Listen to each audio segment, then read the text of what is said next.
નમસ્કાર દર્શક મિત્રો, આપ જોઈ રહ્યા છો ગુજરાત 20 ન્યૂઝ. હવે જોઈએ અગત્યના સમાચાર.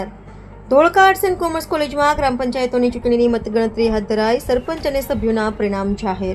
તારીખ 22 જૂનના રોજ અમદાવાદ જિલ્લાના ધોળકા તાલુકામાં યોજાયેલી વિવિધ ગ્રામ પંચાયતની સામાન્ય ચૂંટણી અને પેટા ચૂંટણીની મતગણતરી આજરોજ તારીખ 25/6/2025 બુધવારે સવારના 9 વાગ્યાથી ધોળકા ખાતે આવેલી Shrimati R D. Shah arts and Shrimati V D. Shah commerce college ખાતેના મતગણતરી કેન્દ્ર ખાતે ચુસ્ત પોલીસ બંદોબસ્ત હેઠળ હાથ ધરવામાં આવી હતી, જેનું પરિણામ ચૂંટણી અધિકારી દ્વારા જાહેર કરવામાં આવ્યું છે. જે મુજબ સહેજ ગ્રામ પંચાયતની સામાન્ય ચૂંટણીમાં સરપંચ પદે વિનાબેન મનુભાઈ રાઠોડ ચૂંટાઈ આવ્યા છે, તેમને 601 મત મળ્યા છે.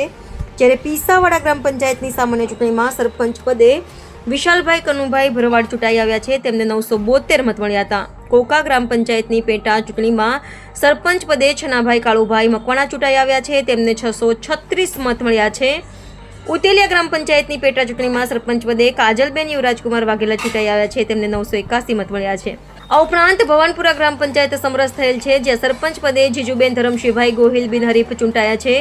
વટામણ ગ્રામ પંચાયતની વોર્ડ નંબર 7ની પેટા ચૂંટણીમાં સભ્યપદે સમૂહબેન હેમુભાઈ વેગડા વિજેતા થયા છે, તેમને 196 મત મળ્યા છે. જ્યારે ધોળી ગ્રામ પંચાયતની વોર્ડ નંબર 2ની પેટા ચૂંટણીમાં સભ્યપદે ચાવડા વિશ્વજીતસિંહ પ્રવીણસિંહ વિજેતા થયા છે. ચૂંટણી પરિણામ જાહેર થતાં મતગણતરી કેન્દ્રની બહાર વિજેતા ઉમેદવારોને તેમના સમર્થકો દ્વારા ફૂલોના હાર પહેરાવી ફટાકડા ફોડી અબીલ ગુલાલ ઉડાડી જીતનો જશ્ન મનાવ્યો હતો.